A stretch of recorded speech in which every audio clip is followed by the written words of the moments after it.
Elders and AI. Loneliness turned into business.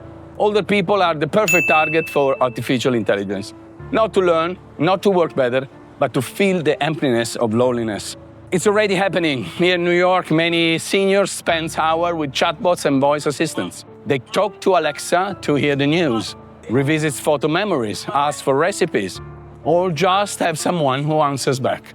Here in the United States, millions of elderly people do the same.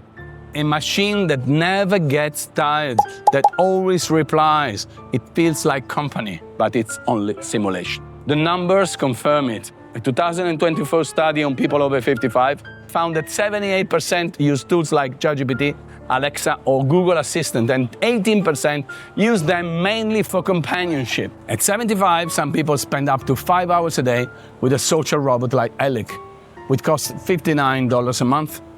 Clinical data shows the effect. In a study with Alexa Echo shows seniors' loneliness scores dropped from 47 to 36 points just in 6 months. Here in the United States, the business is already mature. Platforms have turned loneliness into subscription. $20 or $50 for an artificial voice that listen, remember your habits, and suggest what to do. A notion of ideal customers, fragile, isolated, with plenty of time. The problem isn't that AI talks to people who have no one. The problem is when it systematically replaces human relationships. Affections becomes product. Empathy becomes software. Friendships become algorithm. We stop noticing there's nobody on the other side. It's a massive cultural reversal. Technology that was supposed to connect us separates us. It trains us to accept illusion. It makes us believe synthetic voice is enough not to feel alone. But that's a lie.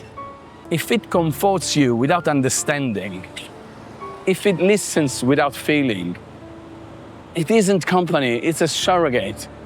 And this isn't only about seniors here in New York City or in the Midwest. Today, they are the ideal customers. Tomorrow, it will be all of us. Artificial friendships, artificial love, artificial company. And if we don't learn to see the difference, we'll settle for copy. The question remains, what's left of the human if even affection is outsourced to an algorithm?